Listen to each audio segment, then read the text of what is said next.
हामी आज चाहिँ खासमा कथाहरूको बारेमा कुरा गर्छौँ। कसरी हामीले हाम्रो समाजले हाम्रा विभिन्न विधाहरूले मान्छेका कथाहरू भनिरहेका छन्। त्यो भनिराखिएको कथा भन्ने तरिका ठिक छ कि छैन, जसरी हामीले कथाहरू भनिरहेछौँ साँच्चीकै ती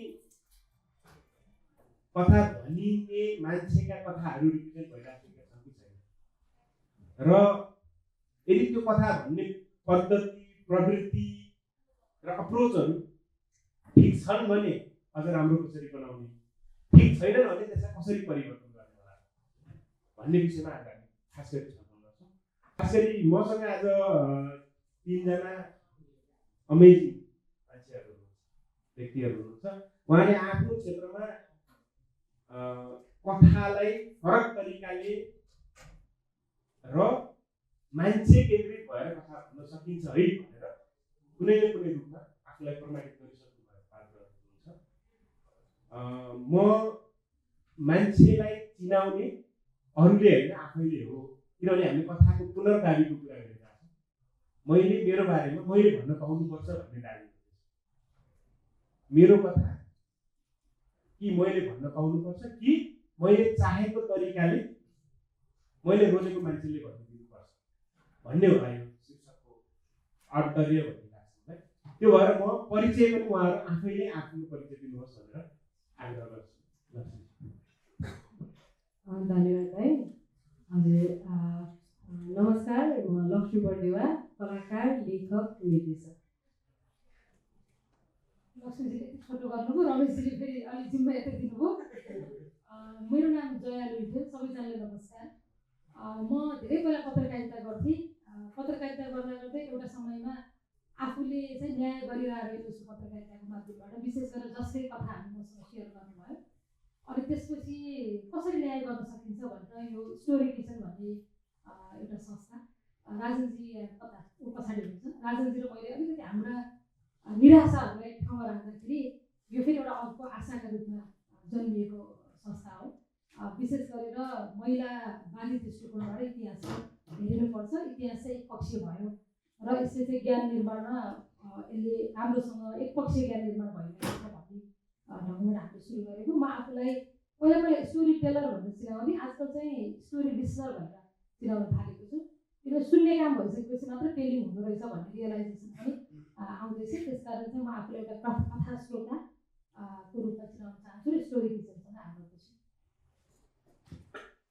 नमस्कार, म देवकी विष्ट। मेरो यात्रा चाहिँ अडियोबाट सुदूरपश्चिमबाट सुरु भएर काठमाडौँमा दृश्य माध्यममा म काम गरिरहेको छु। र छुटोमा भन्दाखेरि चाहिँ मलाई मल्टिमिडिया जर्नलिस्ट र डकुमेन्ट्री फिल्म मेकर भन्न चाहन्छु। लक्ष्मीलाई मैले चिनाउँदाखेरि चाहिँ खास गरी मेन स्ट्रिम सिनेमामा एक्टिङ गर्नुहुन्छ, तर त्यहाँभित्र पनि अल्टरनेटिभ क्यारेक्टरहरूलाई एकदमै राम्रोसँग निभाउन सक्ने कलाकार हुनुहुन्छ। थिएटर ब्याकग्राउन्ड होइन। त्यस पछाडि लक्ष्मीजीले लेखिराखेका विभिन्न टिप्पणीहरू हेर्दाखेरि मलाई चाहिँ एकदमै उम्दा कलाको समीक्षक जस्तो पनि लाग्छ है। किनभने त्यो समीक्षा चाहिँ एउटा जो चाहिँ आवाजहरू नआएका मान्छेहरूलाई रिप्रेजेन्ट गरेर गर्ने समीक्षा अर्कै खालको हुन्छ नि। मेन स्ट्रिम समीक्षा एक खालको हुन्छ होइन। र जुन कथाहरू भनिँदैछन् सिनेमाको माध्यमबाट, ती कथामाथि जुन समुदायको कथा भनिँदैछ त्यसमाथि न्याय भइरहेको छैन भनेर गर्ने समीक्षा अर्को खालको हुन्छ। त्यो सेकेन्ड खालको समीक्षाको रूपमा पनि मैले लिएको छु लक्ष्मीलाई। जयाजी चाहिँ लिसनर भन्नुभयो होइन, हो उहाँ लिसनर हो, प्लस हालसालै उहाँले कथा कसरी सुन्ने भन्ने विषयमै पिएचडी गरेर आउनुभएको छ। डाक्टर जया पनि हुनुहुन्छ है। अनि देवकीजी चाहिँ उहाँ आफूलाई पत्रकारिता र अनि अडियो भिजुअल स्टोरी टेलर त भन्नुहुन्छ, तर डकुमेन्ट्री मेकिङमा खास गरी एउटा पात्रलाई कसरी न्याय गर्न सकिन्छ भनेर एउटै पात्रलाई वर्षौँसम्म पछ्याएर डकुमेन्ट्री बनाउन सक्ने धैर्यता भएको एकजना डकुमेन्ट्री मेकरको रूपमा चाहिँ म उहाँलाई लिन्छु। यदि मैले तपाईँहरूको परिचयलाई डिस्टोर्ट गरेको भए माथि छ। पहिलो प्रश्न नै त्यही, कथा भन्ने शक्ति कोसँग छ? खासमा कथा भन्ने शक्ति चाहिँ कथा जसको हो उसँग हुन्छ। खासमा चाहिँ यो कथाको पुनर्दाबी यो जुन हाम्रो विषय छ त्यो विषयलाई पनि सरल भाषामा भन्नुपर्दा खासमा चाहिँ मैले बुझेको चाहिँ आफ्नो कथा आफैले भन्न सक्ने शक्ति हुनु, त्यो शक्ति निर्माण गर्नु, त्यो कथामाथिको दाबी पुनः दाबी गर्नु नै हो होइन। खासमा चाहिँ आफ्नो कथा आफैले भन्न सक्नुलाई कथाको पुनर्दाबी भनिन्छ भने चाहिँ कथा भन्ने शक्ति कथा जसको हो उसैसँग नै हुन्छ। धन्यवाद भनेपछि यो पुनर्दाबी भन्ने शब्द टाइटल देखेरै म त आज सुन्ने आएको भन्ने पनि अघि बाहिर अघि सुनिएको थियो। यो पुनर्दाबी भन्ने शब्द प्रयोग गर्नु परेको पनि शक्ति चाहिँ कुनै एक पक्षले मात्र फेरि त्यसको प्रयोग गरिरह्यो, जसको जीवन भोगाइ हो, जसको अनुभव हो, त्यसलाई आफ्नो ढङ्गबाट र आफ्नो फ्रेमबाट भन्ने जुन शक्ति बोकेका मिडिया संस्थाहरू, व्यक्तिहरू अथवा कथा भन्ने जिम्मेवारीमा रहेका व्यक्तिहरूले त्यो शक्तिको अलिक दुरुपयोग गरिरहेको कारणले पनि होइन, त्यो शक्तिको दुरुपयोग गर्न त्यसरी पाइँदैन। जसको कथा हो, जसको जीवन भोगाइ हो र कति अवस्थामा चाहिँ त्यो कथा मात्रै हुँदैन, त्यो चाहिँ उहाँहरूको आफ्नो जीवन भोगाइ हुन्छ। त्यसकारण त्यो शक्तिलाई अलिक उल्टाउनुपर्छ। एकातिर मात्र तराजुमा जोड्ने हो भने एकदम शक्तिशाली ठाउँमा रहेका मान्छेहरू त्यो शक्तिको दुरुपयोग भइरहेको छ र साँच्चै शक्ति बोकेका मान्छेहरूले चाहिँ त्यो शक्तिको यति पनि उपयोग गर्न पाइरहनु भएको छैन। त्यसकारण चाहिँ त्यो तराजुलाई अब सन्तुलनमा ल्याउनुपर्छ, शक्ति फर्काउनुपर्छ। त्यसकारण चाहिँ कथाहरूको पुनर्दाबी हो भनेर यो शीर्षक हो जस्तो लाग्छ मलाई। यो कथा भन्ने शक्ति कोसँग हुन्छ भन्दाखेरि चाहिँ मलाई लाग्छ मेरो अनुभवमा कथा भन्ने शक्ति चाहिँ पहिला एउटा पत्रकारसँग थियो, एउटा लेखकसँग थियो, एउटा साहित्यकारसँग थियो। तर समय परिवर्तनसँगै यो कथा भन्ने शक्ति पनि परिवर्तन भएको छ र माध्यमहरू पनि अहिले धेरै भएका छन् कथा भन्ने शक्तिका माध्यमहरू। तर यो शक्तिलाई चाहिँ हामीले कसरी प्रयोग गर्छौँ भन्नेमा पनि धेरै महत्त्वपूर्ण छ, किनभने शक्तिको सधैँ दुरुपयोग भइरहेको छ। यो शक्तिको दुरुपयोग नहुनको लागि अहिलेको समयमा हामीले जुन यो शीर्षकमा कुराकानी गरिरहेका छौँ यो धेरै महत्त्वपूर्ण छ। जस्तो अहिले शक्तिमा चाहिँ हामी जोसँग न्यू मिडियाको माध्यम छ, सबैले आफ्ना कथाहरू भनिरहेका छन्। तर यो कथा भनिरहँदा कुन संरचनामा असर परिरहेको छ अथवा त्यो कथा कसको हो, त्यो व्यक्तिले चाहिँ कथा भनिदिने मान्छेसँग पनि कस्तो आशा राखेको छ भन्ने कुराहरू धेरै छन्। र मैले यो सानो शक्तिको संरचना थोरै भने होइन, यसपछि हामी कुरा गर्दै गरौँला। धन्यवाद। मैले तिनजनाबाट लिएको कुरा चाहिँ कथा भन्ने शक्ति चाहिँ खास अन्तर्निहित चाहिँ कथा जसको उसँग छ, तर त्यो शक्तिको चाहिँ अरूले खोसेर अथवा उसँग भएको आफ्नो मिडियम अथवा आफ्नो पेसा अथवा आफ्नो शैक्षिक योग्यताको दाबीका आधारमा त्यो शक्ति खोसिएको छ भन्नेमा तिनैजना सहमत भएको देखियो हो। त्यसो हो भने जस्तो लक्ष्मी चाहिँ सिनेमा मिडियमबाट हुन्छ, सिनेमामा जसको कथा हो उसैलाई कसरी भन्न लगाउने? यो चाहिँ यस्तो छ, यसको चाहिँ दुईवटा खालको धार हुन्छ क्या खासमा चाहिँ। एउटा भयो कथाको पुनर्दाबी, अर्को हुन्छ चलचित्रमा आइपुग्दाखेरि विषयवस्तुको पुनर्दाबी पनि हुन्छ। जस्तै कस्तो हुन्छ भनेदेखि तपाईँको कथाको पुनर्दाबी भनेको चाहिँ कथा जसको उसकै शब्दमा उसैले नै बनाउनु, व्याख्या गर्नु अथवा लेख्नु भयो भने त्यसको अधिकार अरू कसैलाई दिएर विषयवस्तु चाहिँ आफ्नो भयो। जस्तै मानव एकैछिनलाई मैले कुनै अब एकैछिनमा कुरा गर्नु पर्दाखेरि जस्तै मानव म बुलबुल चलचित्रको कुरा गर्छु होइन, मैले आफैले काम गरेको एउटा चलचित्र छु। यो पनि खासमा विषयवस्तुको पुनर्दाबीको एउटा राम्रो उदाहरण हो कि बुलबुल चाहिँ। किनभनेदेखि उहाँ जसले निर्माण गर्नुभयो उहाँ महिला हुनुहुन्थ्यो, तर महिलालाई जसरी समाजले संरचनागत हिसाबले जस्तो खालको एउटा भनौँ न एउटा निर्माण गरेको थियो, एउटा महिला चाहिँ यस्तो हुनुपर्छ, असल श्रीमती हुनुपर्छ, श्रीमान विदेशमा छ भने चाहिँ त्यही श्रीमानलाई पुरेर बस्नुपर्छ, चाहे त्यो श्रीमान जति वर्षै नफर्के पनि भन्ने एउटा जुन एउटा समाजले लिएर आएको जस्तो धारणा थियो नि, त्यो धारणालाई ब्रेक गरेर उसलाई अब्जेक्ट होइन कि सब्जेक्टको रूपमा भनौँ न होइन, जस्तै वस्तुकरण गर्ने नभएर ऊ पनि एउटा मान्छे हो भन्ने तरिकाले देखाउने जुन त्यसलाई चाहिँ अब त्यो चाहिँ कस्तो भयो भने कथा चाहिँ खासमा महिलाको हो, तर के अरे यो विषय माथिको चाहिँ पुनर्दाबी हो। यस्तो गरी पनि छुटिएको हुन्छ फेरि चलचित्रमा आइपुग्दाखेरि चाहिँ। त्यही भएको भएर चाहिँ जस्तै भन्दाखेरि त खासमा यसमा फेरि भन्नै नमिल्ने गर्नै नमिल्ने भन्ने होइन। हामीले यसलाई बल्ल त बहस सुरु भयो, बल्ल बहस सुरु हुँदैछ भनेपछि जुन कुराको पनि त्यो बहसबाट अनि त्यसलाई एक्जिक्युट गर्नेसम्म चाहिँ एउटा प्रोसेसमा जानलाई चाहिँ मान्छेहरूलाई पनि थाहा हुनुपर्छ कि आकर्षित हुनुपर्छ कथा भन्ने व्यक्ति पनि कि ए ओके यहाँ म पनि कथा भन्न सक्ने रहेछु भनेर। त्यो वातावरण अहिलेसम्म निर्माण नभएको कारणले चाहिँ कथाको पुनर्दाबी भन्दा नि विषयको पुनर्दाबी चाहिँ बढी भइरहेको छ यता चाहिँ। अहिले चाहिँ आम प्रवृत्ति कस्तो देखिन्छ नेपाली सिने क्षेत्रमा चाहिँ, जस्तो कि दाबी गरिन्छ होइन, के अरे पछाडि पारिएको समुदायको हामीले फिल्म बनाएको छौँ, तिमीहरूलाई यति बनाइदिए भएन र भन्ने पनि सुनिन्छ होइन। तिमीहरूले कथा आएन भने होइन ल्याइदिएको छु त भनेर एकदमै राम्रो उठे जवाफ सिनेकर्मीहरूसँग पनि हुन्छ। तर गहिराइमा गएर हेर्दाखेरि त्यो कथा चाहिँ त्यो कथा भन्ने तरिका चाहिँ आजभन्दा 50औं वर्ष अगाडिको विभेद देखाइएको छ। आज विभेदका उहरू चेन्ज भएको छ।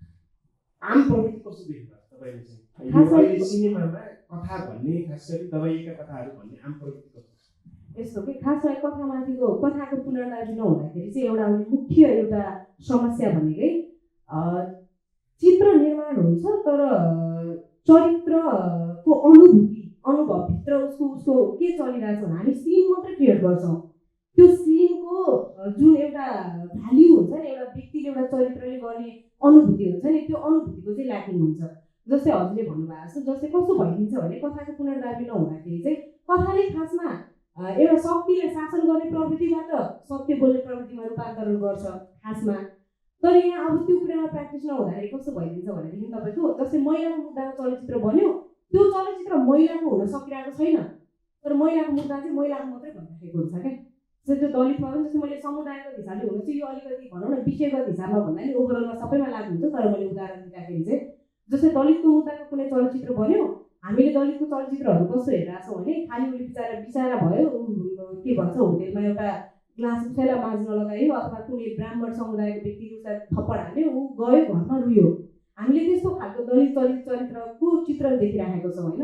अनि हामी समाजको मानसपटलमा कस्तो हुन्छ भने विद्रोही दलितलाई हेर्न नसक्ने एउटा मुद्दा बनाइदिन्छ क्या। त्यसले हामीले हुन त साक्षात्कार नै गरेको हुन सक्छौँ, तर पनि हामीले भनेको यो समय सँगसँगै उसको अनुभूतिहरूलाई प्रस्ट्याउन नसक्दाखेरि कथामा पुनर्दाबी नहुँदाखेरिको समस्याहरू चाहिँ यस्तो खालको भइदिन्छ, जुन चाहिँ अब पछिल्लो समय मैले यो यो यो यो भन्नुभन्दा पनि हामीले देखेर आइरहेको कुराहरू हो।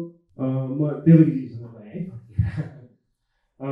अघि हामीले भन्यौँ होइन कथा भन्ने शक्ति कथा जसो त्योसँग छ र अब बिस्तारै उसँग मिडियमको पनि पहुँच बढ्दैछ होइन। त्यो खाडल त छँदैछ, प्रविधिप्रतिको एक्सेसको खाडल त छँदैछ, तर उसँग मिडियमहरू पनि बढ्दैछ।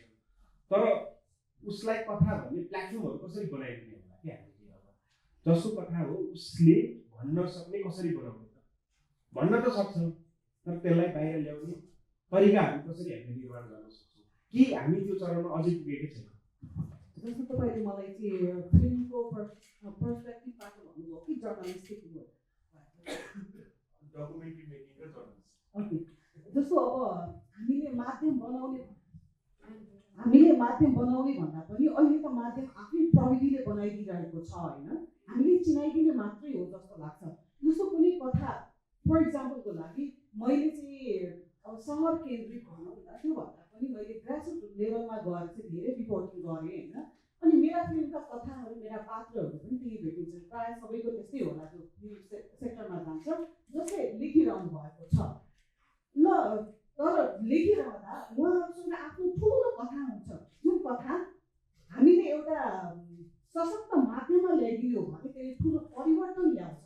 हामीले परिवर्तन भन्दाखेरि फेरि कस्तो परिवर्तन, यसले गर्दाखेरि यही सडक बन्ने हो कि अथवा त्यहाँ गएर कुनै नीतिगत रूपमा परिवर्तन हुने हो, तर कहिलेकाहीँ चाहिँ मानसिक रूपले पनि परिवर्तन आएको हुन्छ, चेतना स्तरमा पनि परिवर्तन आएको हुन्छ।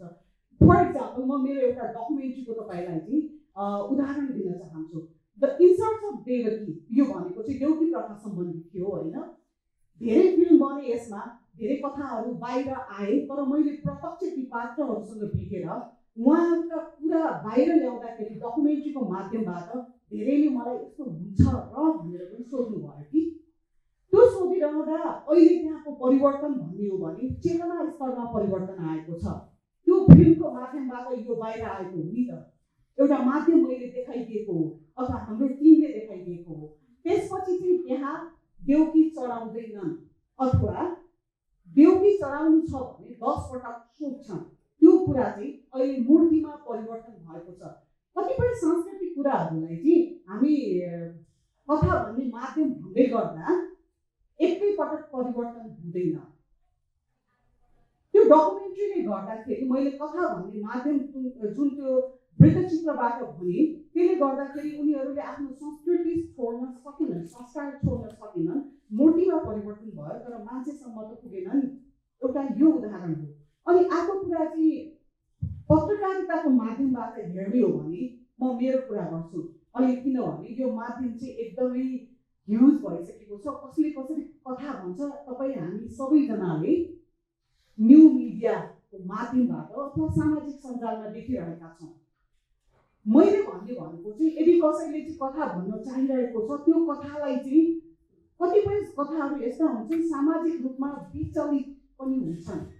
जस्तो तपाईँले बलात्कारको केसलाई चाहिँ बाहिर ल्याउँदै हुनुहुन्छ भने त्यो केस बाहिर ल्याउँदाखेरि कथा भन्ने व्यक्तिलाई उसको सुरक्षाको दृष्टिकोणबाट उसको मानसिक रूपबाट हेरेर हामीले त्यो कथा भनिदिनु पर्छ। उहाँलाई चाहिँ यो कथा बाहिर ल्याउनको लागि प्रेरित गर्नुपर्छ जस्तो मलाई लाग्छ। हस्, धन्यवाद। म जयजीसँग आइपुगेँ। फेरि पनि हामी के भन्दैछौँ भने ल्याइदिने, लैदिने, गरिदिने भन्ने लाग्छ नि होइन। तपाईँलाई मैले तपाईँको कामलाई सरस्वती हेर्दाखेरि चाहिँ तपाईँहरूले चाहिँ के गर्दै हुनुहुन्छ जस्तो मलाई लाग्छ भने जसको कथा हो उसले भन्नुपर्छ, अझ लेख्नुपर्छ, त्यसलाई डकुमेन्टेसन गर्नुपर्छ र त्यसका लागि चाहिँ हामीले गर्न सक्ने भनेको त्यो वातावरण बनाइदिने मात्रै हो भन्ने अभियानमा हुनुहुन्छ होइन। यी सबै भाषा होइन, यी सबै दाबीहरू होइन, अनि त्यसमा यी सबै प्रवृत्तिहरू र एप्रोचहरू हेर्दै गर्दाखेरि चाहिँ तपाईँले कस्तो महसुस हुन्छ? पहिलो कुरा चाहिँ गर्ने के हो? तपाईँले त अब यही विषयमा विद्यावारिधि गर्नुभएको छ हालसालै होइन, विभिन्न देशको कम्पेरेटिभ स्टडिज पनि गर्नुभएको छ, बाहिरतिर के प्र्याक्टिस छ र हामीमा चाहिँ हामी कुन ठाउँमा छौँ अहिले मान्छेहरूलाई कथा भन्न सक्षम बनाउने अथवा कथा भन्ने वातावरण बनाइदिने सवालमा हामी कुन स्थानमा छौँ एज अ सोसाइटी? धन्यवाद रमेशजी, लक्ष्मीजी र देवजीले एकदमै सुन्दर उदाहरणहरू ल्याइसक्नु भएको छ। विशेष गरेर विषयवस्तु कथाको मात्र होइन विषयवस्तुको दाबीको कुरादेखि र माध्यमको कुरा पनि यहाँ आइसकेको छ। खास गरेर यो ल्याइदिने गरिदिने भन्ने शब्दहरू चाहिँ अलिक बिजाउने पनि भयो अब, किनभने फेरि यो ल्याइदिने र गरिदिने भन्ने कुराले शक्ति कसले होल्ड गरिरहेको छ भन्ने त्यो शब्दको प्रयोगले नै पनि देखाउँछ। अनि हाम्रो समाज जस्तो खालको असमान शक्ति सम्बन्धमा आधारित जुन संरचना छ त्यही आधारमा कथाहरू पनि आफै तटस्थ हुँदैन। कथाहरूले पनि के डिमान्ड गर्छन् त भन्दाखेरि पावरमा भएकाहरूलाई अझ पावरफुल बनाइरहने र समाजले पावरलेस बनाएका अथवा शक्तिविहीन बनाएका मान्छेहरूलाई कसरी शक्तिविहीनतातर्फ अझ बढी धकेल्ने त भनेर त्यो पोलिटिक्स छ त्यहाँभित्र। त्यही भएर हामी स्टोरी किचनभित्र चाहिँ स्टोरी टेलिङ भनेको हाम्रो लागि एउटा राजनीतिक एक्ट हो भन्छौँ, पोलिटिकल एक्ट हो भन्छौँ। विशेष गरेर मैले पत्रकारिता गर्दाखेरि अझ रेडियो सगरमाथामा धेरै वर्ष अगाडि काम गर्दाखेरि भोइस अफ द भोइसलेस भन्ने एउटा यस्तो के भन्छ ट्याग लाइन हामीले भनेको, तर त्यो भोइसलेस भन्ने चाहिँ समाजमा कोही पनि हुँदैन। यो संरचनाले कसैलाई कि आवाजविहीन बनाइरहेको हुन्छ कि चाहिँ त्यो आवाज सुनेर पनि नसुनिरहेको जस्तो गरिरहेको भएर फेरि त्यो शक्तिलाई केन्द्रमा राखेर कसरी शक्तिशाली बनाइरहने, कसरी शक्तिविहीन बनाइरहने भन्ने यो राजनीतिलाई अलिकति यसको उल्टा गर्नको लागि पनि यस्ता प्रश्नहरू यस्ता छलफलहरू गर्न जरुरी छ जस्तो लाग्छ। अनि यसमा चाहिँ यो कथा भनिदिने बाहिर ल्याइदिने भन्ने कुरा गर्दाखेरि चाहिँ यसको दुईवटा शब्द हामी स्टोरी किचनमा space to amplify her story भन्छौँ। हिस्ट्री आफैमा प्रब्लमेटिक भयो, यसले चाहिँ एक पक्षीय कथाहरू मात्रै भन्यो, पुरुष मात्र होइन पुरुषभित्र पनि कुन पुरुषको कथा त भन्दाखेरि समाजमा अझ शक्ति संरचनामा माथि राखिएका पुरुषहरूको दृष्टिकोणबाट मात्रै इतिहास देखियो। तर हाम्रा जिजुआमा हजुरआमाहरूले पनि यो देशलाई यहाँसम्म ल्याएर पुर्याउन धेरै कामहरू गर्नुभएको छ, त्यसको अभिलेखीकरण छैन भनेर हामीले सुरु गरेको हो। यसमा दुईवटा शब्द एम्प्लिफिकेसन र एप्रोप्रिएसन भन्ने दुईवटा शब्द। एप्रोप्रिएसन चाहिँ अलिकति बढी यो जग्गाको मामिला अथवा धन सम्पत्तिसँग अलिकति बढी जोडिन्छ, तर एम्प्लिफिकेसन अप्रोप्रिएसन चाहिँ बढी कथालाई लिएर आएर त्यसको अर्थ नमारी सन्दर्भ नमारी विषय नमारिकन त्यसलाई बुलन्द बनाइदिने धेरै मान्छेमा पुर्याउने भन्ने एउटा अवधारणा हो भने अप्रोप्रिएसन भनेको कथालाई हडप्ने। जब हामी कथालाई हडप्ने भन्छौँ त्यसको अर्थ नै उल्टा पुल्टा बनाइदिने। जस्तो उदाहरणको लागि लैङ्गिक तथा यौनिक अल्पसङ्ख्यक समुदायको कोही एकजना व्यक्तिले आफ्नो लैङ्गिक तथा यौनिक पहिचानलाई चाहिँ एउटा पहिचानको मुद्दा आत्मसम्मानको मुद्दाको रूपमा कथा भनिरहेको हुनसक्छ होइन, किन हरेक मान्छेले आफ्नो पहिचानलाई एउटा आत्मसम्मानको मुद्दाको रूपमा हेरिरहेको हुन्छ। तर कथा लेखिदिने मान्छेले चाहिँ उहाँलाई पीडा छ, उहाँ असाध्यै पीडित हुनुहुन्छ, उहाँ असहाय हुनुहुन्छ भनेर कथा लेखिदिने भनिदिने देखाइदिने रोलमा रहेका मान्छेहरूले चाहिँ त्यो गरिरहेका हुनसक्छ। हामी दलित समुदायको मुद्दाको कुरा गरौँ, ती कथाहरू ती विषयहरू त जीवनमा भोगेको आत्मसम्मानका लागि लडेका कथाहरू हुन्, तर त्यसलाई बाहिर ल्याइदिँदाखेरि चाहिँ फेरि निरीह बिचरा बनाइदिने उदाहरणका लागि। अनि हामीले सोध्ने प्रश्नहरू कसरी गर्न सकिन्छ त भन्ने रमेशजीको प्रश्नमा सबभन्दा पहिला चाहिँ हामी कसरी प्रश्न सोध्छौँ त भन्ने कुराले धेरै अर्थ राख्दो रहेछ। तपाईँ आफूलाई कतिको असहाय महसुस गर्नुहुन्छ भन्ने प्रश्न नै हामी पत्रकारितामा लिडिङ क्वेसन भन्छौँ। तपाईँ आफूलाई कतिको असहाय महसुस गर्नुहुन्छ त भनेर प्रश्न सोध्ने बित्तिकै अब हामी त्यो उत्तर दिने व्यक्तिलाई चाहिँ पीडाको भुमरीभित्र हाल्दैछौँ। त्यसको सट्टामा के प्रश्न गर्न सकिन्छ भने तपाईँले त्यतिखेर कस्तो महसुस गर्नुभयो, यो ओपन क्वेसन अथवा न्युट्रल प्रश्न। अनि त्यसपछि त्यो पीडामा उसले असहाय महसुस गर्यो कि उसले त्यो पीडामा गर्व महसुस गर्यो त उसैले भन्नुहोस् न होइन। त्यसलाई अर्थ लगाइदिने सबभन्दा शक्ति चाहिँ कहाँनिर केन्द्रित हुन्छ त भन्दाखेरि अरू कसैको कथालाई लिएर आएर जीवन भोगाइलाई लिएर आएर अर्थ लगाउने र एडिटिङ जुन हामी भन्छौँ टेक्निकल भाषामा, त्यसको काटछाँट गर्दाखेरि के देखाउने के नदेखाउने, कति देखाउने कति भनाउने भन्ने कुरा चाहिँ त्यो एडिटिङमा आइसकेपछि चाहिँ सबै शक्तिको प्रयोग हुने देखिन्छ। अनि विशेष गरेर अब मैले विद्यावारिधि गरेको विषय अझ विशेष गरेर संरचनाले नै हिंसा गरेको द्वन्द्वकालमा नेपालमा जति पनि यौनजन्य हिंसाहरू भए, बलात्कारका घटनाहरू भए, त्यो विषयमा नेपाली महिलाहरूले अझै पनि आफूले मन लागे जसरी अथवा मन नभएको भावना बोल्न सक्ने ठाउँ अझ पनि बनिसकेको छैन।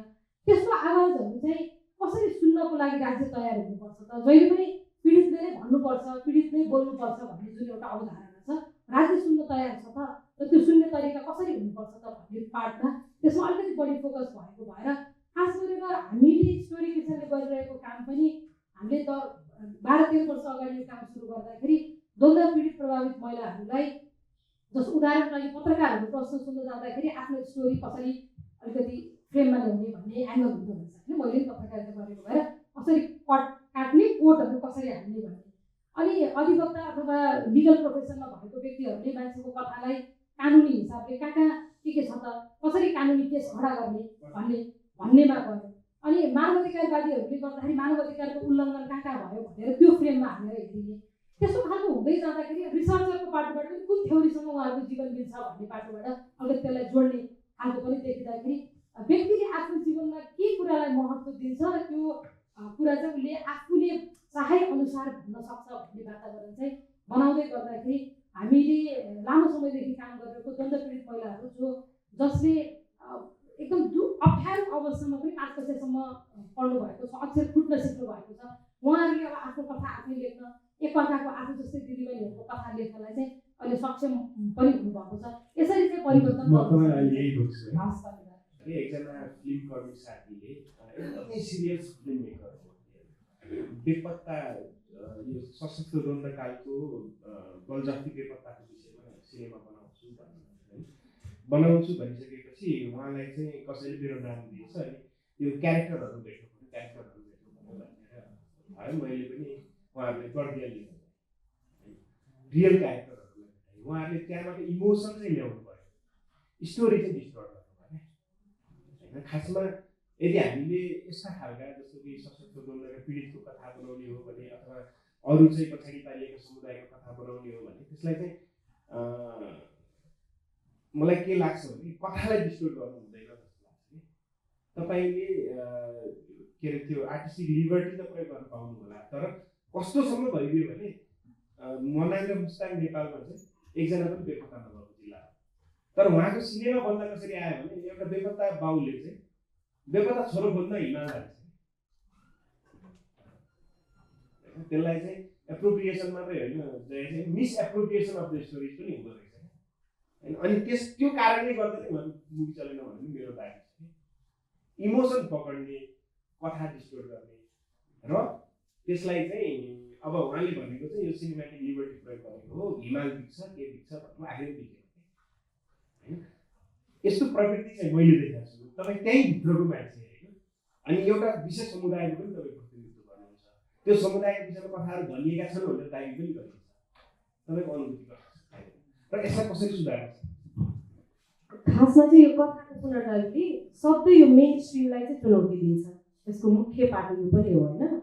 अनि तपाईँ कथाको पुनर्दाबी भनेर यसरी सर्फिसियल सतही रूपमा मात्रै काम गर्दाखेरि चाहिँ के हुन्छ भनेदेखि उहाँहरूले समाजले के हेर्न चाहेको छ, अडियन्सले के खोजेको छ त्यता मात्रै केन्द्रित भएर त्यो दिन लाग्नुहुन्छ, जबकि मूल मुद्दा अर्कै भए तापनि त्यसरी भड्किन्छ। अनि अर्को कुरा, अर्को यो मिसअन्डरस्ट्यान्डिङ एउटा के पनि छ भने कथाको पुनर्दाबीले चाहिँ पास्ट ट्रमालाई मात्रै खोतल्ने काम गर्छ भन्ने एउटा मिसअन्डरस्ट्यान्डिङ जुन छ त्यो पनि होइन क्या।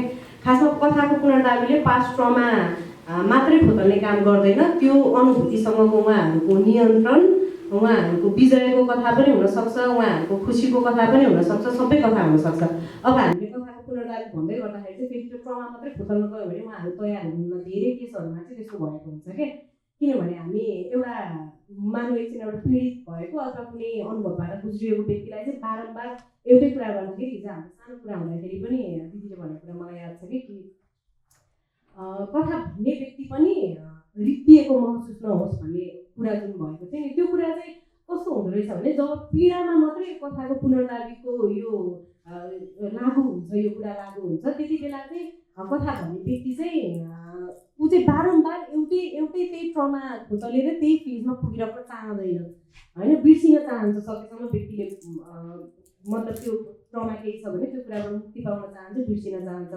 तर हामीले चाहिँ फेरि कथाको पुनर्दाबी भनेर एउटा मिसअन्डरस्ट्यान्डिङ के पनि गरेर हाल्छौँ भने त्यही पास्ट ट्रमा मात्रै खोतल्ने, दुःखको कुरा मात्रै यही हो। खासमा चाहिँ कथाको पुनर्दाबीको सिद्धान्त अथवा यसको प्र्याक्टिस चाहिँ खासमा चाहिँ अस्ट्रेलियामा यो त्यहाँको आदिवासी जनजातिहरूले एउटा प्रयोगमा लिएर आएको, अनि त्यसले एउटा राम्रो प्रभाव पार्न सकेको र उहाँहरूको त्यो स्वामित्व चाहिँ फिर्ता आएकोले गर्दाखेरि यसको प्र्याक्टिस अन्त पनि हुन थालेको रहेछ खासमा चाहिँ।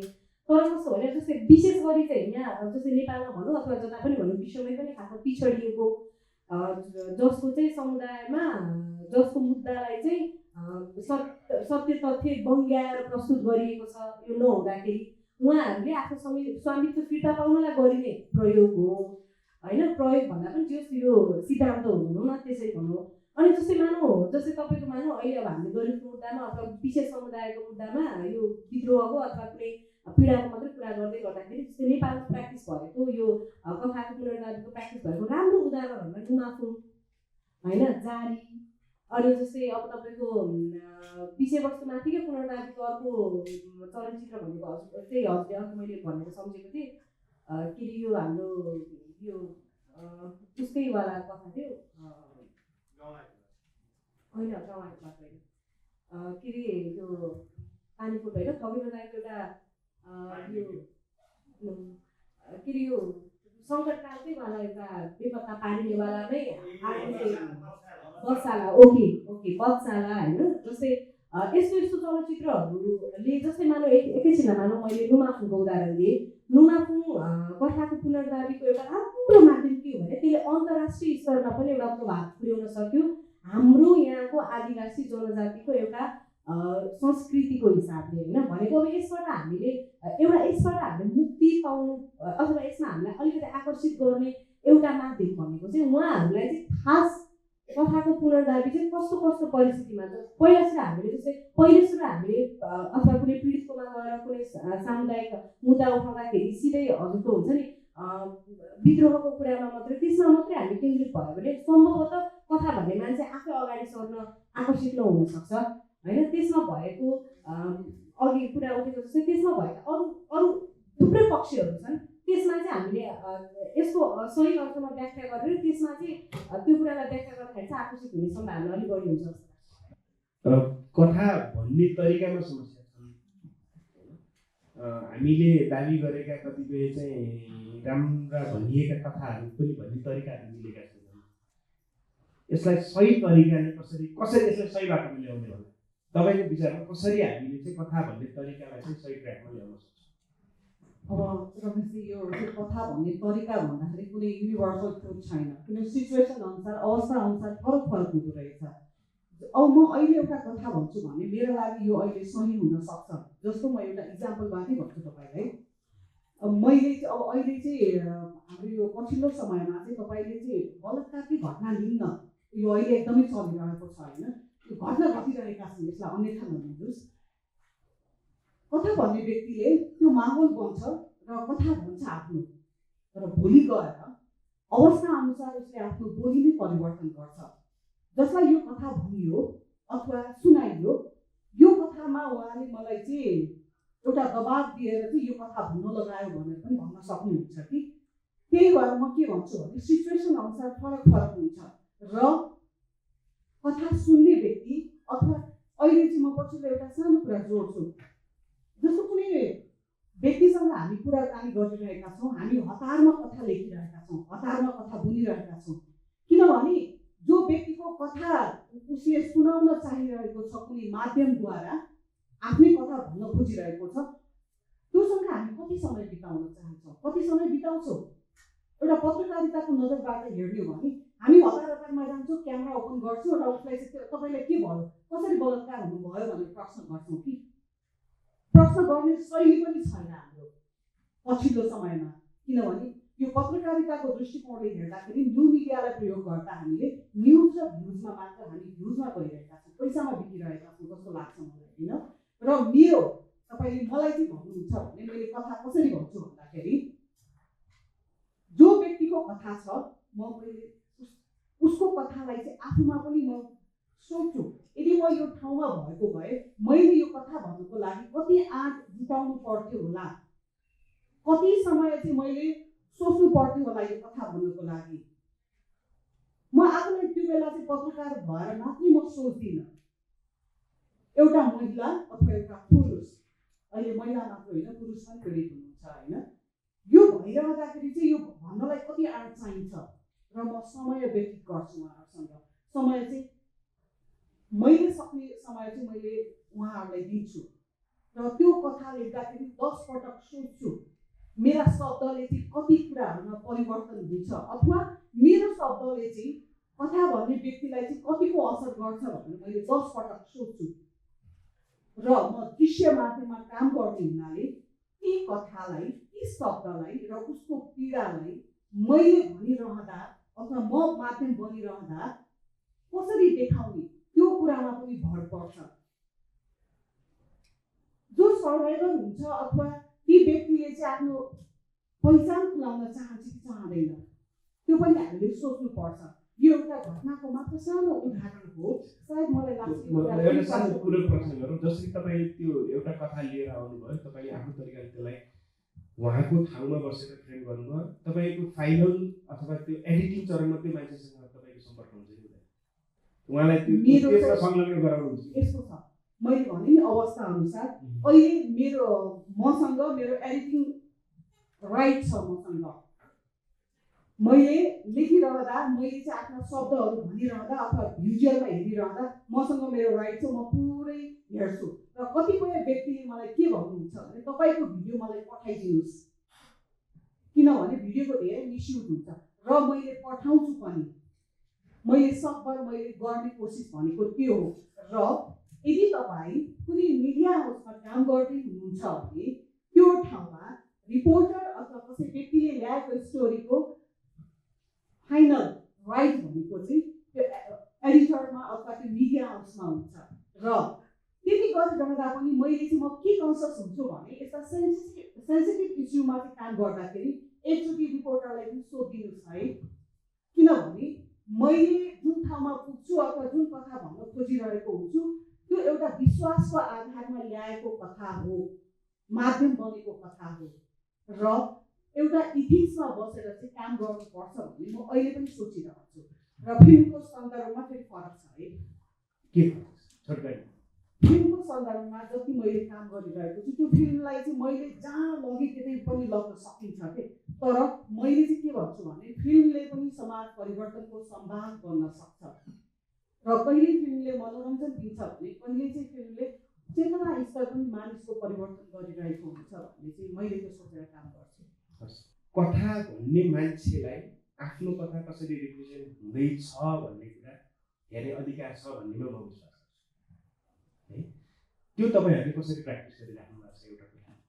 अनि बारम्बार तपाईँहरूले भन्नु पनि हुन्छ सहसम्पादन सहलेखन अथवा सहउत्पादन भनिराख्नु भएको छ। त्यो भनेको के हो?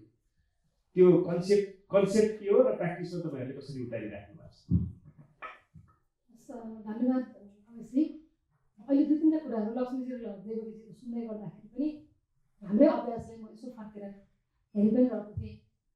खास गरेर यो सहलेखनको प्रक्रियामा चाहिँ कस्तो भनेदेखि हामी को अथरसिप पनि भन्छौँ, अङ्ग्रेजीमा त्यसलाई उठा गर्ने हो भने एउटा व्यक्तिले कथा भन्दैछ, अर्को व्यक्तिले सोध्दैछ। त्यो लेखनको प्रक्रिया र त्यसको पब्लिसिङ त धेरै पछि आउँछ, तर हामी कथा लेखनमा अथवा कथा भन्ने ठाउँमा रहेका शक्तिमा रहेका मान्छेहरूलाई चाहिँ त्यो पब्लिसिङको टेम्पटेसन एकदमै धेरै छ कि असाध्यै छिटो कतिखेर पब्लिस गर्ने हो भन्ने धेरै टेम्पटेसन छ। तर समग्रमा चाहिँ यो प्रक्रियामा हामी कति ध्यान दिन्छौँ, तर आउटपुट भन्दा पनि प्रक्रिया प्रोसेस, आउटपुट भन्दा पनि प्रक्रिया चाहिँ प्रोसेस चाहिँ कति भ्याल्यु गर्छौँ भन्ने कुरा एकदम इम्पोर्टेन्ट हुन्छ हाम्रो कामलाई फर्केर हेर्दाखेरि। अनि हामी चाहिँ के भन्छौँ भनेदेखि राइटर पनि आफै, एडिटर पनि आफै, सम्पादक पनि आफै, लेखक पनि आफै चाहिँ कसरी बनाउन सकिन्छ। विशेष गरेर हामी महिलाहरूसँग काम गर्ने भएको भएर महिलाहरूसँगै बसेर एउटा कथा एक चरणमा आइसकेपछि अर्को एकजना पीडित व्यक्तिले नै लेखिसक्नु भएपछि त्यो कथालाई चाहिँ हामी फेरि सँगै बसेर मोर कलेक्टिभ एडिटिङको एउटा प्रोसेस पनि हामी प्रयोग गर्छौँ, जहाँ चाहिँ त्यो लेखिएको कथालाई उहाँहरूले आफै फर्केर गएर हेर्न पाउनुहुन्छ। अनि त्यो एडिटिङ प्रोसेसमा सँगै बसिरहँदाखेरि एउटा सहायकको रूपमा बढी चाहिँ हामी हाम्रो भूमिकालाई एउटा सहायकको रूपमा बढी पाउँछौँ। अनि उहाँहरू चाहिँ बढी नेतृत्व गरिरहनु भएको हुन्छ जसको कथा हुन्छ।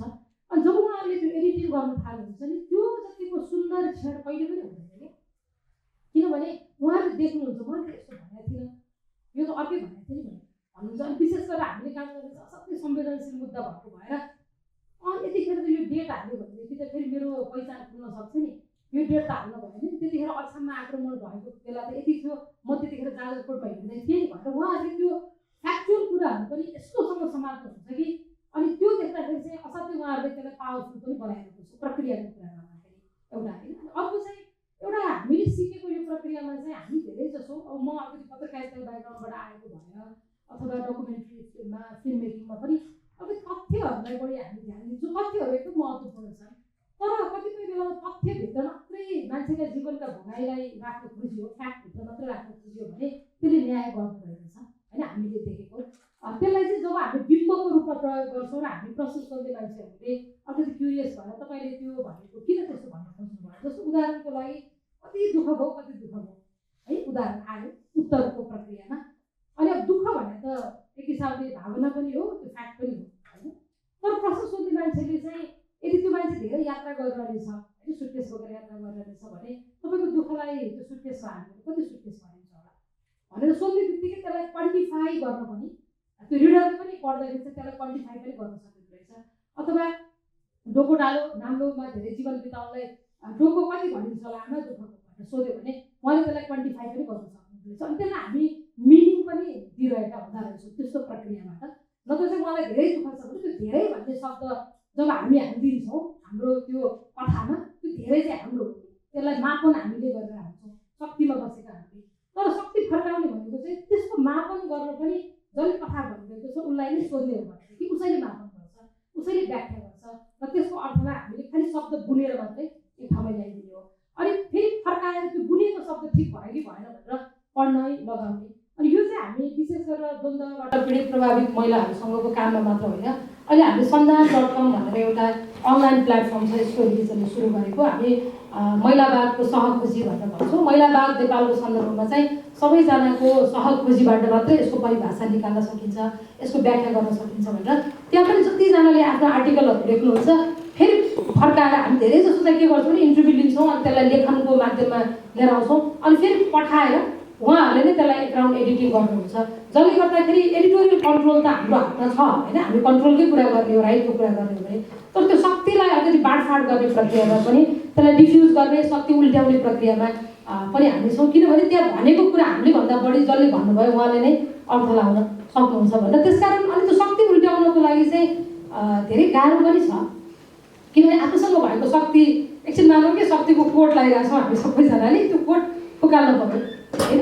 त्यो कोट फुकाल्ने आँट गर्नको लागि चाहिँ आफ्नो प्रिभिलेज, आफ्नो पावर, आफ्नो कहाँबाट आएको छु, जस्तो उदाहरणको लागि चाहिँ म एउटा महिला काठमाडौँमा जन्मेको होइन, बाहुन समुदायमा जन्मेको महिला हो, मैले मेरो त्यो प्रिभिलेजहरूलाई चाहिँ चिनेर त्यसलाई फुकालेपछि मात्रै अनि बल्ल त्यो एउटा समानान्तरको तहमा एउटा सँगसँगैको लेभलमा हामी गएर कुराकानी गर्न, अनुभवहरूलाई समानुभूति गर्न सकिँदो रहेछ भन्ने हाम्रो अनुभव चाहिँ त्यसरी पनि अहिले हाम्रो प्रक्रियामा त्यो पनि देखिन्छ।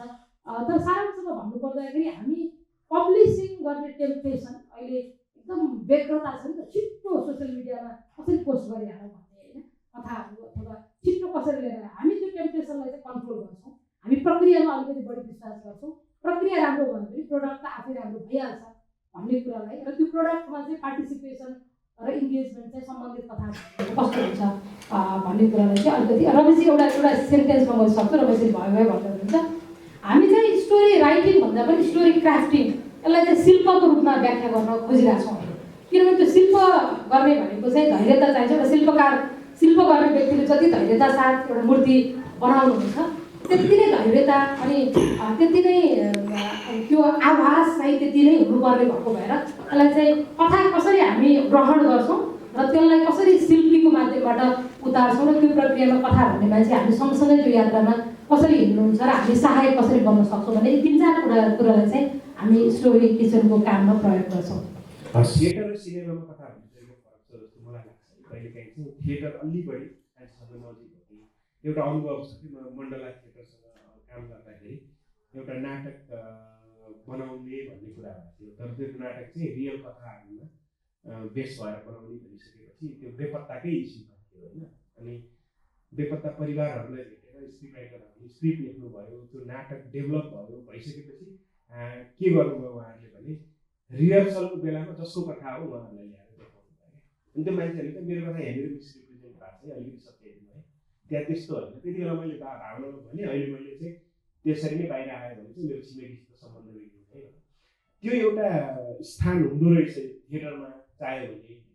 सिनेमामा चाहिँ त्यस्तो गरिन्छ कि गरिँदैन होला होइन, गर्ने भयो। अनि अर्को कुरा के छ भने कथालाई ब्युटिफाई गर्ने भन्ने एउटा मिसकन्सेप्सन छ क्या। अनि मलाई विश्वास लाग्ने सायद म जयन्तीसँग यसमा नजिक छु होला, मान्छेको जीवनको भोगाइभन्दा ब्युटिफुल साहित्य सञ्चारमा केही पनि छैन क्या होइन। त्यसलाई थप साहित्यीकरण गर्नै पर्दैन भन्ने मान्यता लाग्छ। त्यो काम हुन्छ कि हुँदैन सिनेमामा होइन। र थिएटर र सिनेमाको अलिकति फरक यो कथाको पुनर्दाबीमा चाहिँ केही पाउनुहुन्छ? मैले अघि कथाको पुनर्दाबी गरेको चलचित्रहरूमा हातमा पनि अटाइ पुरा नसकेको अथवा मेरो अहिले ठ्याक्कै याद आउँदाखेरि याद नआउनुको कारणले यसको प्रयोग एकदम कम छ। त्यही भएर मलाई सोच्ने बित्तिकै त्यति साह्रो नाम भइहालेन भन्ने कुरा हो। अब यो हो थिएटरमा अलिक बढी यसको प्रयोग हुन्छ, किनभनेदेखि हामी त्यहाँ मुद्दा केन्द्रित भएर काम गर्छौँ। अनि त्यो मुद्दा अनुसार सबैमा नहुन सक्छ, मुद्दामा खासमा चाहिँ यो कथाको पुनर्दाबीले गर्ने एउटा मुख्य काम जुन कुरा चाहिँ अब जति भन्दै गयो यसको चाहिँ फेरि त्यति त्यो क्षेत्रफल बढ्दै गयो जस्तो भइरहेको छ होइन। तर पनि कस्तो हुन्छ भने कथाको पुनर्दाबीले चाहिँ कुनै पनि कथालाई चाहिँ त्यसको अन्त्यलाई परिवर्तन गर्न सक्छ एउटा कुरा। अनि अर्को कुरा चाहिँ यस्तो हुन्छ रे निलाई यस्तो हुन्छ भनेर पुनर्विराम लगाइदिने काम गर्छ। अब यो अघि हजुरले भनेको जस्तो खासमा चाहिँ अब हामी यस्तो के यो फिल्ममा पनि धेरै जनरहरूमा काम गरेर आउँछौँ। कुनै जनरले यो प्रयोगलाई जानेर नजानेर प्रयोग गरेर त्यसको भनौँ न सकारात्मक प्रभाव पनि पारेको छ। अब मैले अघि नै भनेअनुसारले होइन, जस्तै मानौँ अब यो हाम्रो यहीँनिर विशेष गरी समुदायको हिसाबले हेर्यो भने आदिवासी जनजाति अझ महिला मधेसीहरूको दलितहरूको मुद्दामा यो आउन सकेको छैन। तर पनि अब जनजातिहरूकोबाट चाहिँ बरु केही सुरुवातहरू मतलब राम्रो खालको सुरुवात एउटा देख्न पाइन्छ भने नुमाफुलको अघि मैले भने नि।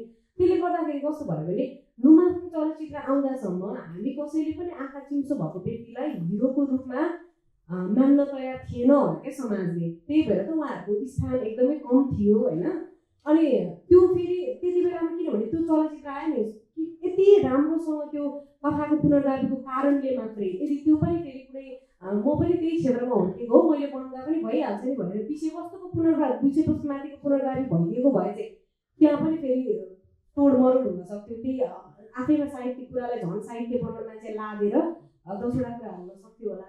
अनि भन्नाले यस्तो यस्तो प्रयोगहरूमा जस्तै पछिल्लोसम्म आइपुग्दाखेरि जारी होइन भनेको मैले चाहिँ अब समुदायगत हिसाबले नै बढी दिनु परिरहेको अवस्था भइरहेको छ, किनभने त्यति साह्रो हामीसँग उदाहरण पनि छैन। यसको अर्थ मैले के भन्न चाहेँ भने एकदमै कम प्रयोग भइराखेको छ र प्रयोग भइराखेकोहरू पनि मेरो विचारले कस्तो भने ठ्याक्कै म यही नै गर्छु किनभने यसले राम्रो हुन्छ। किनभने निर्देशकलाई चाहिँ त्यो कुरा राम्रोसँग थाहा हुनसक्छ, किनभने हाम्रो कथा चाहिँ हामीले भन्दा राम्रो चाहिँ कसैले पनि भन्न सक्दैन भन्ने कुरा निर्देशकलाई चाहिँ थाहा हुन्छ।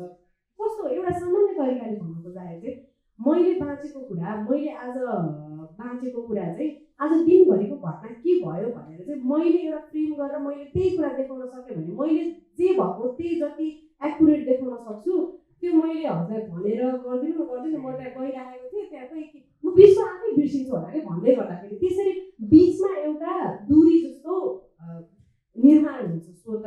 अनि त्यसले गर्दाखेरि चाहिँ त्यो एक्जिक्युसनमा समस्या आइरहेको हुन्छ, त्यसको प्रभावकारिता पनि कम भइरहेको जस्तो लाग्छ मलाई चाहिँ। एउटा यो फुलबुट्टा नभएको एउटा रमाइलो प्रसङ्ग भएर सबै रमाइलो हुन्छ भनेर अब हामी पनि स्टोरी किचनमा खास गरेर यो अरूको कथामा अरूको जीवन भोगेमा हामीले फुलबुट्टा भन्नु पर्दैन भन्छौँ, किनभने त्यसलाई एउटा फेरि यो अवधारणा कहाँबाट आएर चाहिँ मान्छेहरू राम्रोसँग कथा भन्न सक्दैन अनि हामी शक्तिमा बस्नेहरूले त्यसलाई राम्रो बनाइदिनुपर्छ भन्ने त्यो यहाँ पछाडितिर यता कतैतिर भएको कुराले त्यो गाइड गरिरहेको हुन्छ।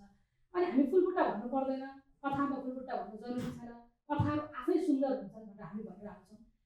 सन् 2024को नोभेम्बरमा म केन्यामा थिएँ, खास गरेर त्यहाँको महिला मानवाधिकार रक्षकहरूलाई आफ्नो कथा कसरी आफै लेख्ने भनेर एउटा तालिमको सिलसिलामा पछि उहाँहरूले आफ्नो कथा लेखेर अनि मार्च 2025को मार्चमा त्यो किताब पनि सार्वजनिक गर्नुभयो। अनि त्यहाँ चाहिँ मैले फुलबुट्टा भन्न मिलेन नि त, अङ्ग्रेजीमा you don't need to garbage others stories भनेपछि सो डोन्ट एड धनिया भन्यो कि धनिया त्यहाँ पनि त्यो धनियालाई धनिया नै भनिरहेछ होइन। कसैको कथामा धनिया हालेर त्यसलाई चाहिँ एकदम मिठो भएन, काउन्टिङ तरकारी मिठो छैन, धनिया बेसी मिठो बनाउनु पर्छ भनेको जस्तो हामीले त्यो धनिया एड गरेर नै पर्दैन मान्छेको कथामा। मान्छेको कथाहरू आफै सुगन्धित हुन्छ, आफै कसैलाई धनिया मिठो लाग्दैन भने फेरि सुगन्ध म्याच गर्न सक्दैन होइन। त्यस कारण त्यो एउटा चाहिँ मान्छेको कथालाई अलिकति एकदम चर्को घाम लागिरहेको थियो, मेरो टाउकैमा घामको ताप परिरहेको थियो भनेर यसरी त्यो घामको रात परिरहेको थियो भनेर यसरी भनिरहनु भएको हुन्छ।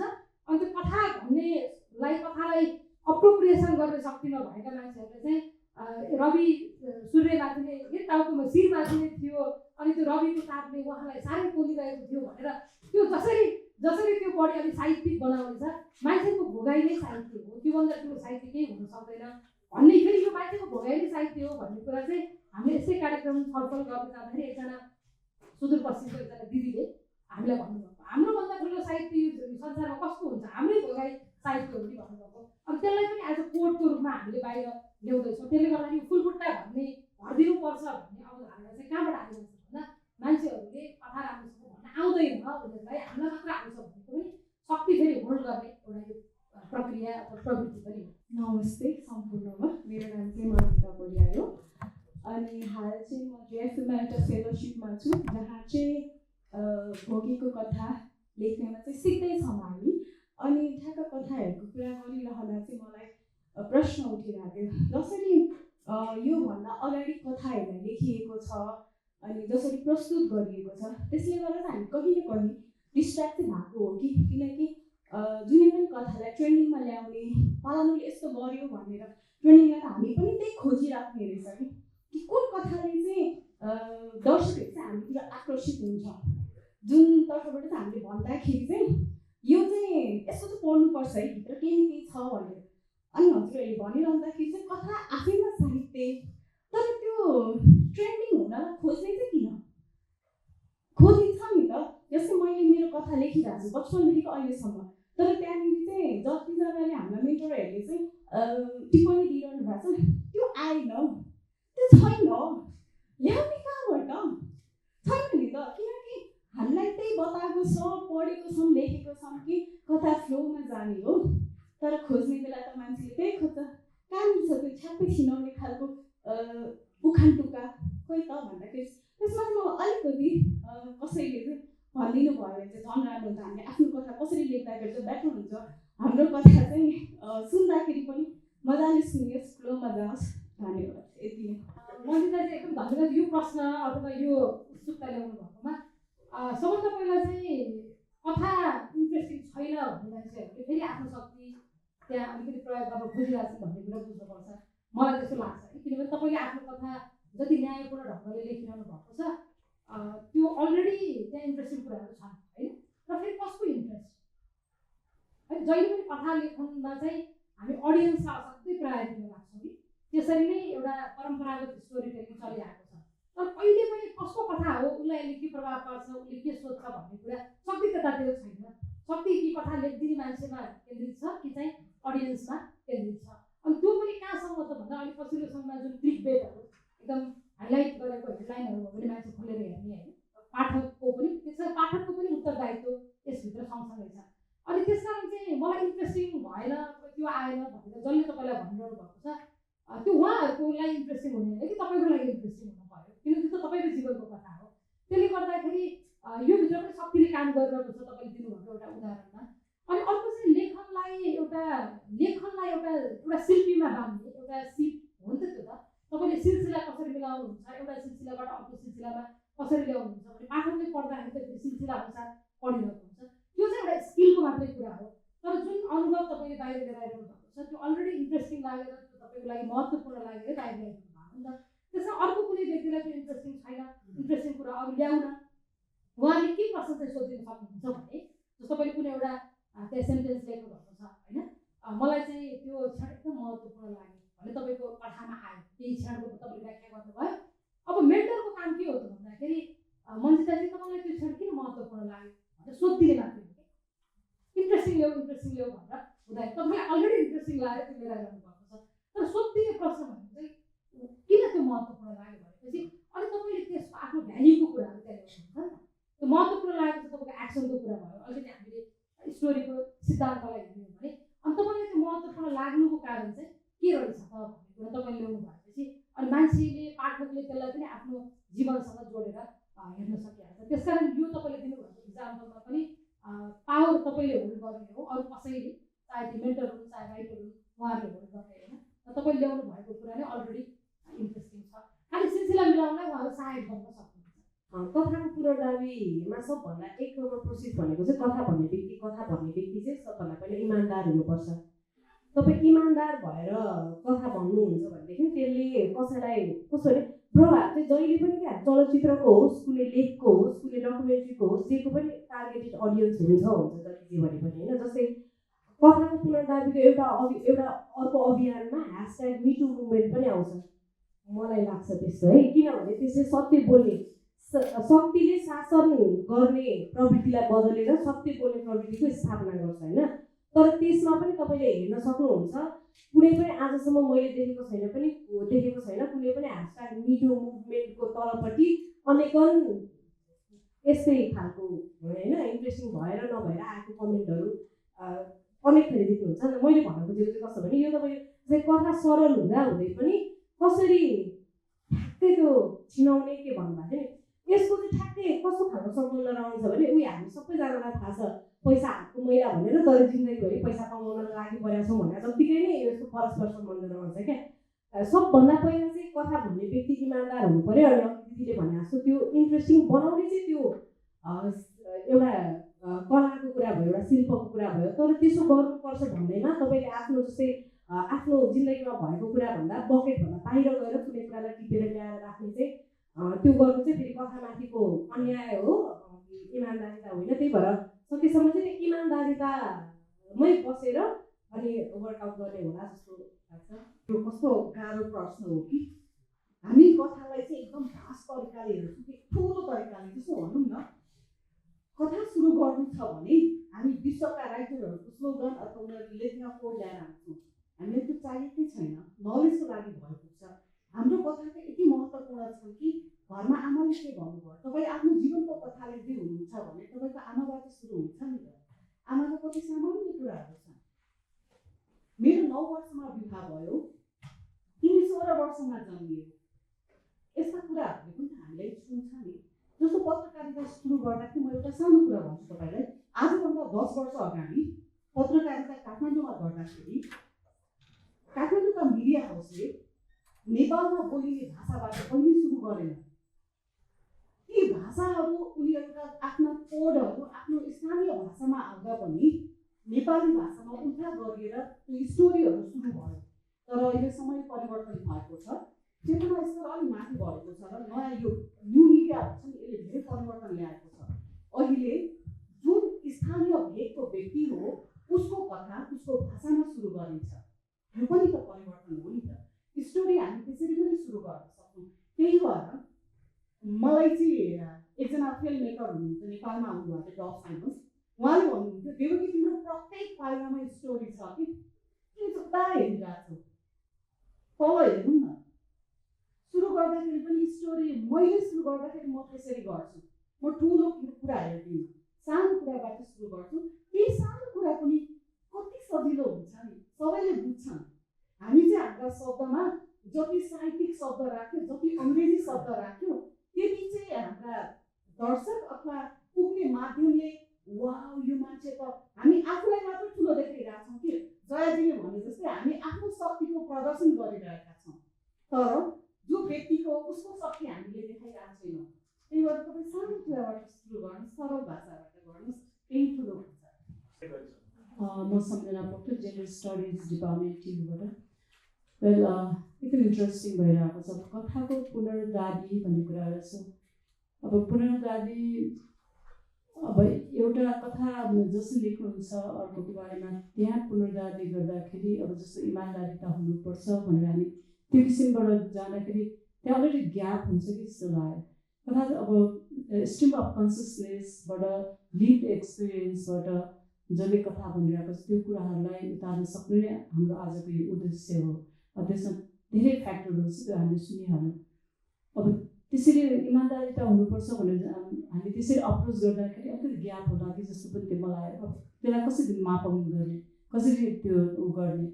र अर्को कुरा जो स्वयं व्यक्तिले भनिरहेको छ उहाँले आफ्नै लिभ एक्सपिरियन्समा यदि कथा आफैले लेख्ने, कसैले सुनेर कसैलाई भनेर होइन कि आफैले लेख्दा त्यहाँ कतिको सत्यता आउँछ। त्यहाँ पनि त अलिकति आफैले जस्तो मैले मेरै स्टोरीहरू लेख्न थाल्यो भने मैले सबै कुरा के त्यहाँ निकाल्छु होला अथवा म आफै मेडिटेट गर्छु कि त्यसलाई अब यो कस्तो खालको हुन्छ एउटालाई लेख्ने र स्वयं आफूले लेख्नेमा कस्तो खालको वास्तविकता आउँछ। म शिव भण्डारी, म यहाँको सेयरिङ एकदमै इन्ट्रेस्टिङ छ।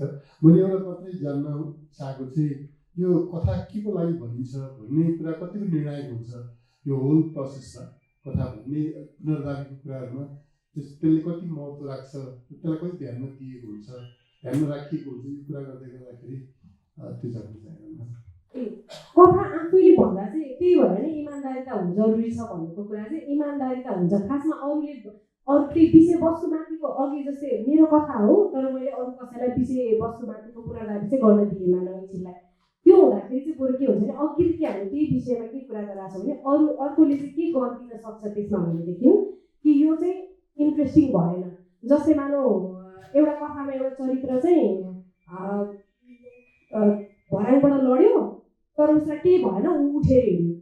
तर लेखिदिने मान्छेलाई चाहिँ कस्तो लाग्यो भराङबाट लड्यो केही भएन, होइन यसको खुट्टा भाँचिनुपर्छ भन्ने सोध्छ क्या उसले आफ्नो लगाएर के अघि नै भनेको जस्तै कुरामा के इन्ट्रेस्टिङ केही इन्ट्रेस्टिङ कुरा थप्यौँ न त, त्यसलाई त्यो गार्निसिङ गरौँ न त भन्ने कुरा आफ्नो मेरो कथा म जति इमान्दार चाहिँ कसैले पनि भन्न सक्दैन। हजुरको कथा डिटेलिङको कुरामा, लेयर्सको कुरामा यो कुरा चाहिँ खास होइन। किनभने इमान्दार नहुनु पर्ने चाहिँ मलाई चाहिँ लाग्छ कि कुनै कारण देख्दिनँ। म चाहिँ अझ झन् डिटेलिङ तपाईँको लेयर्सको कुरामा, तपाईँको अनुभूतिको कुराहरूमा अझ धेरै डिटेल आउँछ। ग्याप चाहिँ बरु विषयवस्तुको पुनर्दाबीमा चाहिँ ग्याप हुनसक्छ एउटा, तर कथाको पुनर्दाबीमा बरु उहाँहरूले अघि नै हामीले भनेको जस्तो बरु शैली नजान्न सक्नुहुन्छ अथवा एउटा प्रक्रियागत हिसाबले लेख्दाखेरि कति कुराहरू उहाँहरूले लेख्न नजान्ने हुन सक्नु त्यो फरक कुरा भयो।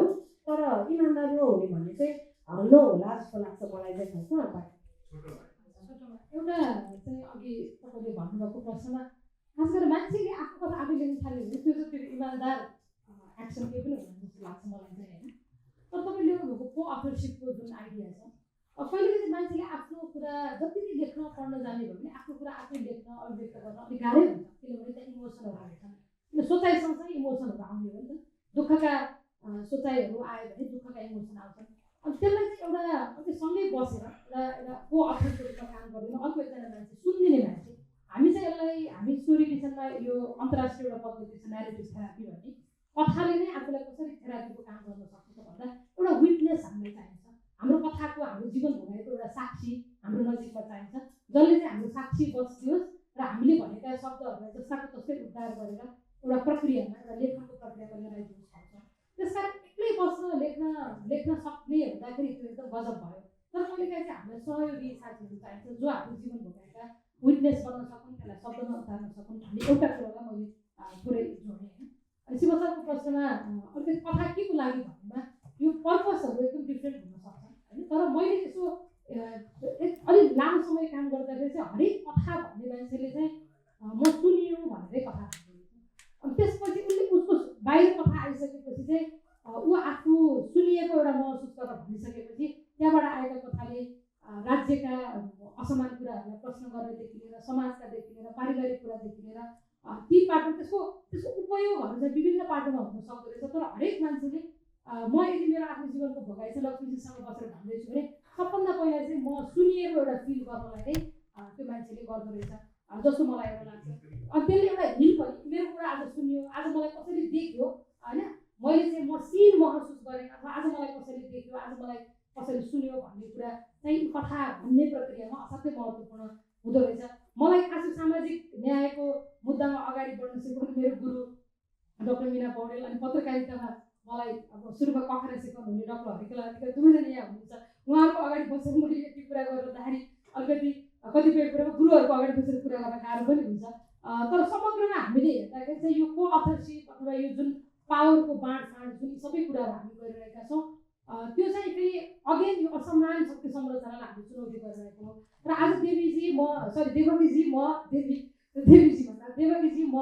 र लक्ष्मीजी हामी यहाँ आउनु पनि यो एउटा भनौँ प्रतिनिधित्वको पुनर्दाबी पनि हो। कतिपय बेला फिल्मको होइन प्रोड्युसरहरू धेरै जसो पुरुषहरूले आएर बोल्ने होइन, कथा कसरी लेख्ने भनेर अलिकति अलिक ठुला कुरा गर्ने भनौँ न, यो ठाउँमा चाहिँ धेरै जसो पुरुषहरू बसेर यो पनि एउटा प्रतिनिधित्वको पुनर्दाबी पनि हो। अनि यसरी नै विषयवस्तुको पुनर्दाबी, कथाको पुनर्दाबी अनि सन्दर्भको पुनर्दाबी पनि जरुरी देख्छु मैले। किनभने उदाहरणको लागि कर्णालीको कथा कसरी भनिएको छ र हामी कर्णालीको चित्र हाम्रो कस्तो आउँछ हाम्रै देशको कर्णाली, तर कर्णाली आफै कति प्रचुर छ, त्यो प्रचुरताको कथा भन्न थाल्यो भने पो कर्णालीलाई फरक ढङ्गले हेर्न थालिन्छ। त त्यसकारण एकल कथाहरू भनिएको छ, तर बहु कथाहरू जब हामी भन्न थाल्छौँ सुन्न थाल्छौँ त्यसपछि यो आत्मसम्मान फर्काउने प्रक्रिया पनि हो। यो कथा फर्काउने मात्र होइन, आत्मसम्मान फर्काउने प्रक्रिया पनि जस्तो लाग्छ। धन्यवाद तपाईँको प्रश्न। कथाहरू मान्छेको जीवन भोगाइ भनेको आफैमा शक्तिशाली हुन्छ। उसले भनेको अघि उहाँले भनेको प्रश्नमा चाहिँ कतिपय अवस्थामा चाहिँ मान्छे त्यो बहकिँदाखेरि कतिपय कुराहरू छुटेका हुन्छन्, कतिपय कुराहरू चाहिँ एक्चुअल लिडरहरू हुन्छ। त्यसमा चाहिँ जयाजीले अघि नै भन्नुभयो, त्यसमा चाहिँ उस्तै भोगाइबाट गुज्रेको मान्छे साथी बनेर सहलेखन गर्ने गर्छ र कथा भन्ने तौर तरिकाहरू चेन्ज हुनुपर्छ भन्ने कुरामा पनि म सहमत र त्यो गर्न सम्भव छ भन्ने कुरामा पनि सहमत। किनभने तपाईँहरूले नै त्यसलाई प्र्याक्टिस गरिराख्नु भएको छ र गर्ने प्रयास गरिराख्नु भएको छ। यति भन्दै म धेरै बोल्दिनँ। अब उहाँ डाइरेक्टर साथ बसेर राख्नु भएको छ। म चाहिँ मञ्चमा चाहिँ ईश्वरी किचनको मिनाजीलाई बोलाउँछु। उहाँहरूले यो प्यानलिस्टहरूलाई ईश्वरी किचनको पब्लिकेसन दिन खोजिराख्नु भएको छ। यो हस्तान्तरण गरिदिनु अनुरोध गर्दै यो सेसन सकिएको घोषणा पनि